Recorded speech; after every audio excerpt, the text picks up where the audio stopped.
Je vais essayer de domestiquer un peu l'énergie qui s'est déployée dans la salle pour inviter les participants à la deuxième salve d'intervention à venir. Et Françoise Combe est déjà prête. Je vais la présenter brièvement. Là encore, tout le monde la connaît, mais voilà, elle est professeure ici au Collège de France et titulaire de la chaire Galaxie et Cosmologie. Et nous avons eu le plaisir de fêter avec elle sa médaille d'or du CNRS il y a quelques semaines.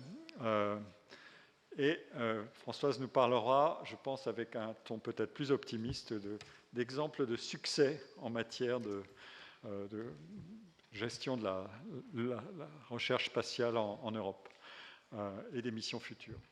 Donc, merci beaucoup, Pierre-Michel.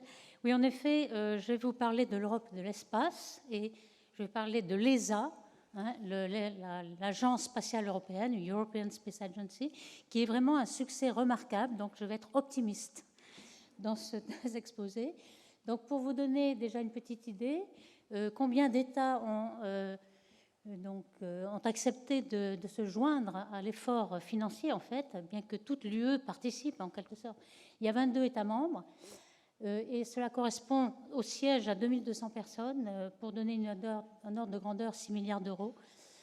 Pour comparer avec la NASA, parce que les milliards d'euros ne vous disent rien, mais la NASA, quand même, par personne, par capita, c'est 3 fois plus. Donc on a encore beaucoup à faire si on veut être à la hauteur. La NASA est là depuis plus longtemps, évidemment. L'ESA a commencé en 1975 seulement, 45 ans, 46 ans. Et il a d'abord commencé avec un organisme qui était l'European Space Research Organization, ESRO, avec 10 pays membres, qui étaient évidemment l'Italie, l'Espagne, la France, l'Allemagne, jusqu'à la Suède, Norvège. Et puis, assez vite, en 1975, l'ESA, qui est maintenant florissant et qui a beaucoup de missions. Donc, je vais vous expliquer quelques-unes. C'est gigantesque, donc en 20 minutes, ce n'est pas possible. Donc, je vais choisir quelques échantillons qui vous donneront une petite idée. Bon, j'ai pris sur des documents qui ont été faits récemment par Joseph Harpercher, un Autrichien qui est le directeur général depuis mars 2021, et aussi Thierry Breton, le commissaire européen en charge notamment de l'espace. Ils ont fait un document et j'ai retiré quelques informations de là-dessus. Donc 16% des fonds publics sont alloués donc, par l'ESA dans le monde. Donc ça vous donne la proportion. Évidemment, il y a la NASA qui est un gros fournisseur. Il y a la Russie, évidemment, le Roscosmos. Il y a la Chine maintenant qui commence à être compétitif. Et on peut compter à 230 000 les emplois produits, hein, pas seulement les 2200. Donc, quelles sont les missions? Je vais essayer d'en décrire quelques-unes. Elles sont nombreuses. Alors, évidemment, la première chose, c'est observer la Terre depuis les satellites, de manière à avoir une certaine sécurité, de regarder, évidemment, des applications pratiques, l'agriculture, le climat, on va en dire quelque chose, puisqu'on a parlé d'énergie et de réchauffement climatique, d'océans, avec une série de télescopes Copernicus. Il y a 5 sentinelles ici, Jason, etc. Les technologies, très importantes. Les industries européennes en bénéficient beaucoup. Il y a énormément d'argent dans la R&D aussi. Il y a les lanceurs, Ariane, vous le connaissez bien sûr. Il y a aussi les CubeSats, etc. Il y a quelque chose qui devient très opérationnel maintenant, Galileo, qu'on a attendu pendant longtemps, pour être compétitif avec le GPS, le Global Position System américain. Donc maintenant, on est indépendant, ce qui nous rend très fiers, bien sûr. Après ces applications-là, vous avez l'exploration du système solaire. Vous connaissez tous notre astronaute européen et français Thomas Pesquet, qui est très populaire ici. Et puis l'exploration, vraiment, on y va dans le système solaire, on va jusqu'à Jupiter, on tourne autour du Soleil, on a cette exploration d'abord, je vous en dirai quelque chose. Et puis quelque chose où on connaît l'univers, on observe, les satellites sont des télescopes, on n'y va pas, mais on reçoit les photons qui viennent de la science fondamentale. Donc j'essaierai aussi de dire quelques exemples. Alors les quelques projets que je vais essayer de vous choisir et de vous donner quelques idées. Alors le climat global, la hausse du niveau des océans, vous allez voir qu'on a pu mesurer grâce aux satellites cette montée. Aussi, j'ai trouvé très amusant, on peut contrôler le développement des méduses, qui est un fléau actuellement, qui se développe énormément. On va prendre l'exemple remarquable de la mission Rosetta, où même les Américains nous la jalousent, On était les premiers à atterrir sur une comète et les Américains se demandent pourquoi la NASA ne l'a pas fait. Bon. La science fondamentale, je n'aurai pas le temps de dire grand-chose, mais c'est quand même fondamental puisque on veut vérifier la relativité générale d'Einstein et par exemple les principes d'équivalence. Donc Microscope a été lancé, a été un grand succès et on en parle beaucoup puisqu'on s'interroge sur la gravité. Qu'est-ce que la gravité? Est-ce qu'on peut la fusionner avec la mécanique quantique? Tout ça est aussi là-dedans. Et puis je dirais quelques mots très rapidement, puisqu'en 20 minutes c'est difficile, de toutes les missions qui ont été lancées récemment, qui ont été d'énormes succès. Gaia toujours en cours et Euclide va être lancé dans quelques mois. Vous voyez au passage que NASA a beaucoup lancé de robots sur Mars. Vous avez Persévérance, vous avez le petit hélicoptère Ingenuity, Curiosity, mais l'ESA a aussi lancé ExoMars ou Mars Express, etc. Vous voyez une image de l'ESA. Ici, c'est un cratère qui contient beaucoup d'eau liquide, enfin pas liquide, glacée, de la glace d'eau, et qui est très joli. On voit qu'il y a beaucoup de réserves d'eau sur Mars. Alors, ce que vous voyez d'abord, première application, par exemple, regardez comment la glace fond. On voit qu'il y a un réchauffement climatique. Vous voyez ici une animation. On a vu ici tout un pan de la glace sortir. C'est énorme, c'est 1200 km² de surface. Vous voyez ici, se sépare. Là, ensuite, en quelques heures, il y a eu une centaine de mètres de faille et il y a 150 mètres d'épaisseur ici. C'est gigantesque. On l'avait ressenti grâce aux satellites, donc grâce à l'ESA. Et en 2016, on avait senti qu'il y avait une faille qui commençait à se... Et donc, ils avaient déplacé la base Halley, qui est ici, une base des Anglais. Ils l'ont mis à 20 km à l'intérieur des terres, heureusement, car lorsqu'elle est partie, il n'y avait plus de base sur le glaçon. Vous voyez que ce vélage, en fait, on appelle ça vélage des glaciers, et A74, A veut dire Antarctique, et 74, c'est le 74e glaçon comme ça qui part avec une taille supérieure à 18 km. Donc vous voyez que ça fond régulièrement. Il y a aussi une vision qui est très très utile, celle des volcans. En 2021, il y en a eu un grand nombre. Par exemple, dans les Antilles, la soufrière, depuis des dizaines d'années, elle ne s'était pas réveillée. Ici, vous voyez, en avril 2021, l'Etna, c'est un peu plus fréquent. Et celui que vous avez entendu parler en octobre à La Palma, le Cumbre Vieja, qui, on le pense maintenant, va encore couler de la lave pendant plusieurs mois. Et c'est très important de la voir, car ça permet de savoir où va la lave, là, il est allé jusqu'à la mer, et ainsi d'éviter qu'il y ait des victimes. Il n'y a pas de victimes vraiment, il y a énormément de dégâts sur les habitations, sur les industries, et c'est un énorme dégât matériel, mais il n'y a pas de victimes, car on a pu prévoir, grâce aux satellites, donc, où allait cette lave. Alors, je vais vous parler de l'altimétrie spatiale, comment on peut avoir la montée de l'eau des océans. Ici, vous voyez, en tout petit, vous avez un satellite qui va envoyer un signal radar sur l'océan ou la mer et qui va par réflexion, donc on va mesurer la distance entre l'eau et le satellite, mais évidemment, il faut bien avoir la position très précise du satellite. On l'a avec un GPS ici. Bon, à l'époque, c'est un GPS, maintenant, ce sera peut-être Galileo. Et puis, vous avez au sol un faisceau laser qui aussi permet d'avoir la position de satellite. Donc, elle est très précise. On a aussi une balise qui permet d'avoir la hauteur de la marée, et donc corrigée de tous les phénomènes marée et houle, qui évidemment sont très importants, mais qui peuvent être corrigés. Et finalement, voilà le résultat. On voit qu'en 20 ans, ici, vous avez le niveau de la mer qui a monté de 6,5 cm. Donc, c'est quand même assez impressionnant, 3 mm par an. Et ici, on voit ces images de pays. Les Pays-Bas sont aux premières loges, en quelque sorte. On sait qu'il y a des pôles d'air, il y a certains territoires aux Pays-Bas qui sont en dessous du niveau de la mer. Donc, on voit que si on montait de 1,3 m, tout ce qui est en bleu disparaîtrait sous la mer. Donc, ça, c'est vraiment très important. On voit ici qu'en 1960, vous aviez... Alors, à quoi est due cette augmentation de l'eau? En fait, elle n'est pas due totalement à la fonte de la glace dans les pôles. En fait, elle est due pour 40% seulement à la fonte. La plupart, c'est dû à la dilatation de l'eau. Comme il y a un réchauffement climatique, l'eau se dilate et donc la mer monte. Donc, vous voyez un petit peu comment ça s'accélère. Alors, sur les méduses, en effet, on s'est aperçu que à cause de ce réchauffement, vous avez un grand nombre de méduses. Donc, non seulement ça pique tous les baigneurs, mais ça, c'est quand même un fait, mais enfin, il y a aussi d'autres. En 2013, par exemple, il y a eu l'arrêt d'une centrale nucléaire en Suède parce que l'arrivée d'eau fraîche pour refroidir le réacteur avait été embouteillée par ces méduses.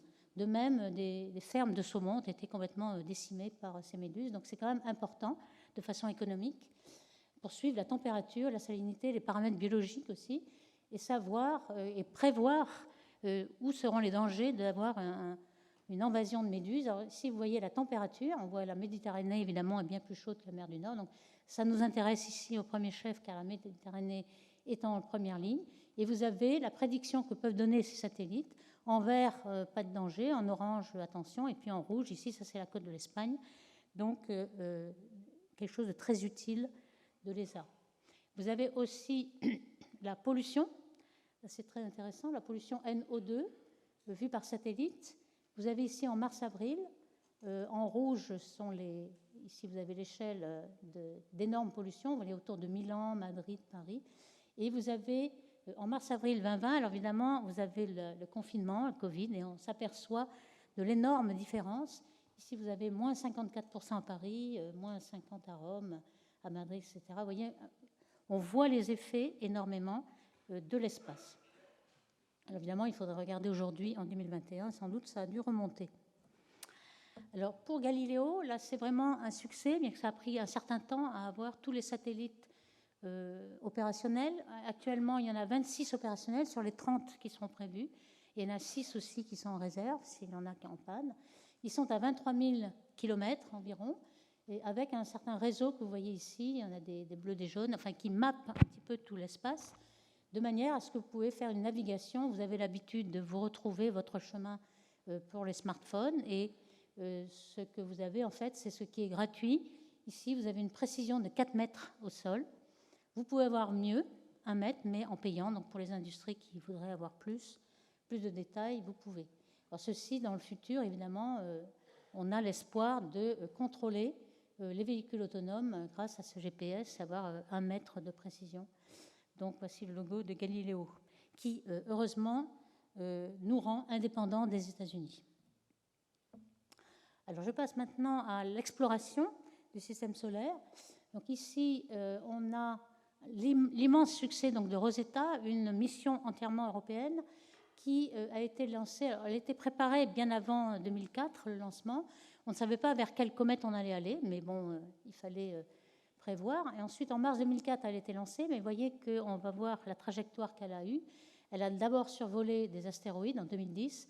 On l'a ensuite endormie pour ne pas gaspiller d'énergie. On l'a réveillée en 2014 lorsqu'elle arrive près de la comète. Et on a eu des images, comme vous le voyez ici. Alors, surprise, lorsqu'on a vu cette image, vous voyez que la comète n'est pas ronde, comme on aurait pu le penser, mais elle est double, comme un diabolo. Vous voyez ici, sur cette image aussi, les geysers d'eau. En fait, lorsque la comète s'approche du Soleil, il y a de la glace d'eau qui est emprisonnée, qui va fondre et sublimer. Et donc, il va y avoir un geyser qui va sortir. Donc, on a un petit atterrisseur, vous voyez, qui est 10% du poids de Rosetta. Et pour atterrir sur la comète, il a fallu, lorsqu'on est arrivé au mois de mai à peu près 2014, ralentir la sonde qui faisait 130 000 km/h, pour arriver à la satelliser autour de ce petit objet qui n'a presque pas de gravité, 10-5 G, je veux dire, de la Terre, et elle a à peu près 52 000 km/h. Donc ici, il fallait vraiment manipuler pendant quelques mois pour la ralentir. Donc, pour vous donner une idée de l'ingénierie spatiale ici, des ingénieurs de l'ESA, vous voyez un petit peu la trajectoire qu'a pris Rosetta. Elle est partie donc en 2004, mais elle a fait plusieurs. On s'est servi de la fronde, en fait. Vous pouvez vous imaginer de ça comme une fronde. Elle est revenue au moins 3 fois, 1 an après, près de la Terre. Encore en 2009-2010, elle est revenue près de la Terre, avant de passer près de Mars, et puis près des astéroïdes qui sont après Mars. 2 astéroïdes. Et ensuite, on la réveille ici pour arriver, donc en mai, près de la comète, et essayer de faire des zigzags pour se ralentir et enfin tourner autour de cette comète. Et ensuite, Philae a été lancée. Alors, comme vous le savez, elle a rebondi, elle ne s'est pas arrêtée, ça n'a pas été, le sol était plus dur que prévu, donc l'atterrisseur a fait 3 ou 4 bonds. On a pensé que peut-être on allait la perdre dans l'espace, mais non, elle a été rattrapée grâce à un rocher. On a pu quand même faire des photos, mais pas dans la bonne position. Mais ça a été quand même une grande réussite. Oups. Donc justement, voici une image qui a été prise Ce que vous voyez, on a l'impression de voir une montagne terrestre avec une piste de ski. Il n'y a pas de remontée mécanique ici. Mais la montagne a 60 mètres de haut. C'est de la poussière, de la neige, de la glace. Il n'y a pas de rochers. On a l'impression qu'il y a des rochers. C'est des glaces et des matières organiques. Alors pourquoi on a l'impression de ces poussières? C'est parce que justement, lorsqu'il y a de la glace emprisonnée, comme je vous le disais, le soleil le sublime, ça fait un geyser et donc la poussière retombe et ça fait ce genre de schéma. Là, on a vu en juillet, donc en arrivant, que la comète est en rotation de elle-même. Vous voyez le diabolo en deux parties.